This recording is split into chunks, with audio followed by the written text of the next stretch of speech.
أعوذ بالله السميع العليم من الشيطان الرجيم بسم الله الرحمن الرحيم الحمد لله رب العالمين وبه نستعين وصلى الله على محمد وعلى الطاهرين وعلى الله عليهم أجمعين من الآن إلى قيام يوم الدين آمين رب العالمين. Une vidéo de conseil de lecture numéro 29. Aujourd'hui je vous propose et je vous conseille le livre L'intention dans le droit chiite de Brigitte Lacombe-Facher aux éditions de Paris, Studio Arabica, le numéro 28. Un livre qui se veut la traduction d'une épître de Fakhr al-Muhaqqiqin, qui est le fils de Muhaqqiq al-Ali, rahmatullah alayhi, rahmatullah alayhima. Et Fakhr al-Muhaqqiqin est un savant reconnu, ou soulite. Il traite le sujet de l'intention. Un sujet vraiment pour les chercheurs en réalité, avec différents avis, avec une assez grande complexité. Et cette dame, Brigitte Lacombe-Facher, elle nous commente un épître qui est assez petit en réalité, mais à chaque fois elle fait beaucoup de digressions. Et d'ailleurs je vais vous lire la table des matières. C'est un livre qui fait, mis à part en texte même, parce qu'après il y a les références, c'est un livre qui fait 307 pages pour un prix de 302 €, avec assez bien illustré, mise en page, etc., etc. Je vais vous citer les sujets qui seront traités. Donc, avertissement et remarques méthodologiques, avant-propos, introduction, le faire en situation comparative, la classification des sujets de droit aux subdivisions du faire. C'est un livre vraiment de travail de le faire, vraiment pour les chercheurs.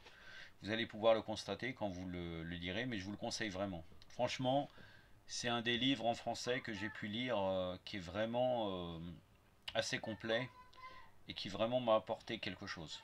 Je ne l'ai pas encore fini, j'en suis à la page 137, mais les thématiques m'intéressaient énormément et ça va répondre à beaucoup de gens concernant l'intention vis-à-vis de leur pratique. De toute façon, j'ai déjà mis de côté 3 marque-pages présentement. Ça doit être ça, oui, pour faire des vidéos, Inch'Allah. Donc je vous essaierai de vous expliquer un peu sur les sujets importants que j'ai pu retrouver. Donc le faire en situation comparative, la classification des sujets du droit ou subdivision du faire. La notion d'adoration, but de la création des êtres humains. Je vais vous lire que les grandes parties, je ne vais pas entamer les différents sous-chapitres.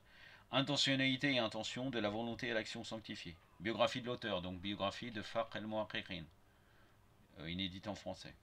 Traduction et commentaire du manuel. Première partie de la véritable nature de l'intention. Définition de l'intention, problématique de l'intention.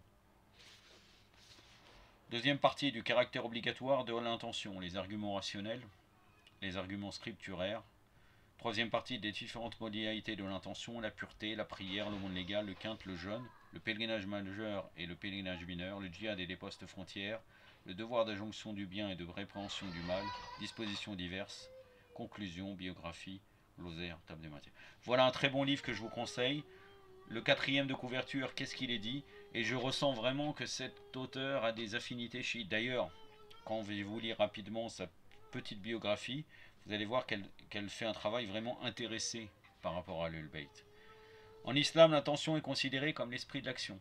Brigitte Lacombe-Facher, étudiant cette notion dans la manuel juridique de Fakhr al-Muhaqqiqin et en analysant des termes clés, jurisprudence, adoration et actes cultuels, développe un des aspects de la connaissance et de la pensée chiite, pensée encore imparfaitement connue.